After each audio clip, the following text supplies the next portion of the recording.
ಸಾಸಿವೆ, ಜೀರಿಗೆ, ಇಂಗು, ಈರುಳ್ಳಿ, ಶುಂಠಿ, ಕರಿಬೇವು, ಕೊತ್ತಂಬರಿ.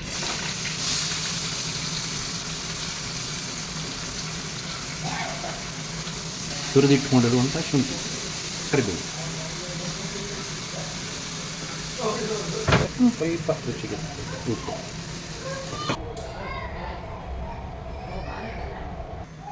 ಅರಿಶಿನ,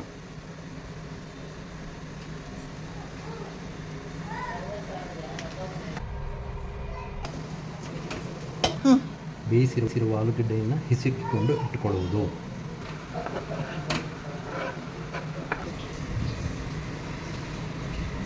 ಪಲ್ಯ, ಆಲೂಗಡ್ಡೆಯ ಪಲ್ಯ ರೆಡಿ ಆಯಿತು. ಕೊನೆಯಲ್ಲಿ ನಿಂಬೆಹಣ್ಣಿನ ರಸವನ್ನು ಹಿಂಡುವುದು.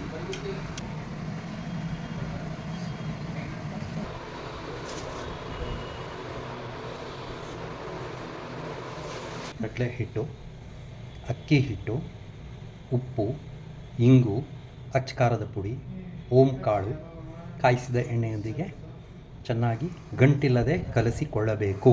ಕಾದ ನಂತರ ಬೋಂಡವನ್ನು ಕಡಲೆ ಹಿಟ್ಟಿನಲ್ಲಿ ನೆನೆಸಿಬಿಟ್ಟು ಬಿಡುವುದು.